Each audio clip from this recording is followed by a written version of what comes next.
Good siang, selamat day teman-teman. Lama nih saya nggak bikin konten untuk di YouTube. Siang ini saya berada di stasiun kereta Universitas Pancasila. Tepat di depan saya, di seberang itu adalah Universitas Pancasila, seperti yang Anda saksikan sendiri. Kampus yang cukup besar dan terkenal di wilayah Jabodetabek ini tampaknya juga saat ini di kala pandemi tidak dalam keadaan ramai. Biasanya kalau saya sedang naik kereta dari stasiun ini selalu ramai sekali dengan mahasiswa yang nongkrong maupun yang berjalan di dalam kampus. Suasana perkuliahan tampak ramai, tapi karena pandemi maka mungkin pembelajaran seluruhnya diarahkan dengan cara online. Pemerintah menetapkan sistem belajar merdeka pada saat ini, di mana mahasiswa diberikan kebebasan untuk belajar sebanyak-banyaknya, dan materi ataupun modul yang diberikan kepada mahasiswa itu diberikan melalui aplikasi setiap kampus. Ada aplikasi yang diupayakan oleh pihak ketiga atau yang tidak berkaitan dengan kampus, ada yang memang dibentuk oleh pihak kampus sendiri aplikasi tersebut. Nah, mahasiswa setiap pertemuan kuliah online itu bisa mengakses dan mempelajari sendiri.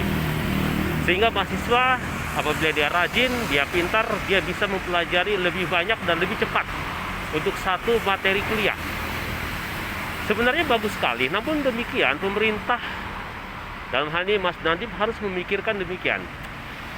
Jika sistem tersebut diberlakukan dan yang mengajar atau mengasuh mata kuliah tersebut adalah seorang dosen yang tidak dosen tetap, yang bukan basecampnya, dan dia hanya mendapatkan upah berdasarkan tatap muka, sekali tatap muka, dan apabila dia mengasuh satu mata kuliah, berbeda dengan guru di SD yang bisa memberikan beberapa mata pelajaran sekaligus. Tetapi kalau di dosen, dia mungkin hanya mengampu 1, 2, atau bahkan 3 mata kuliah.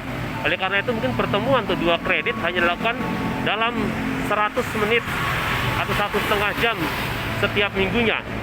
Nah, inilah yang dijumlahkan nanti berapa kali dia melakukan tatap muka di kelas. Nah, oleh karena itu yang harus dipikirkan adalah bahwa dosen-dosen itu tentunya mendapatkan penghasilan yang jauh sekali berkurang ketika masa offline. Terlebih lagi apabila kampus menerapkan sistem bahwa materi yang sudah disediakan di aplikasi daripada kampus tersebut, semua materi bisa diakses tanpa ada pembelajaran tatap muka, baik melalui Google Meet, Zoom, ataupun media lainnya. Sehingga dosen dalam 14 kali pertemuan mungkin hanya 5 kali dibayar, yang sisanya itu adalah karena sudah diposting materinya, maka mahasiswa tinggal mengambil materi tersebut. Nah, ini akan berkurang sekali. Apalagi dipersyaratkan dosen harus mengupgrade pengetahuannya ataupun apa yang menjadi mata asuh atau mata kuliahnya. Kemudian ditambah lagi dia juga harus membeli buku-buku. Kemudian dosen juga harus pasca sarjana, di mana biayanya itu kebanyakan hal dari pribadi. Oleh karena itu maka harus dipikirkan dengan baik bagaimana kondisi rekan-rekan dan teman-teman dosen lainnya.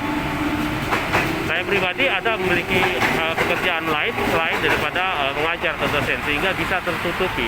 Tapi begitu banyaknya para dosen yang tidak seperti demikian. Ironis sekali, dosen itu diidentikan dengan orang pintar, dosen itu diidentikan dengan orang yang belajar, dosen diidentikan dengan orang-orang yang banyak belajar sehingga menghabiskan banyak waktu demi bermanfaat bagi orang lain. Tetapi pada kenyataannya gaji dosen, apa yang didapatkan oleh dosen, terlebih mereka yang hanya mengajar dari honor ke honor, dari satu kampus ke kampus lain tanpa ada base camp yang tetap, di mana dapat membayar dia lebih besar lagi, itu akan lebih menyedihkan lagi. Kalaupun dia mempunyai base camp, tetapi dia base campnya hanya di kampus kecil, di mana sebagai dosen tetap dia hanya mendapatkan penghasilan yang tidak besar. Yang harus diperhatikan adalah bahwa dia juga harus standby di kampus tersebut, sehingga ketika dia harus keluar dan dia harus mencari sambilan di luar dan jaraknya jauh, selain menghabiskan waktu juga menghabiskan biaya untuk transportasi. Oleh karena itu diperlukan satu kebijakan yang baik untuk para dosen ini. Oke guys, itu saja saya suruh naik kereta. Oke, selamat good siang, selamat day.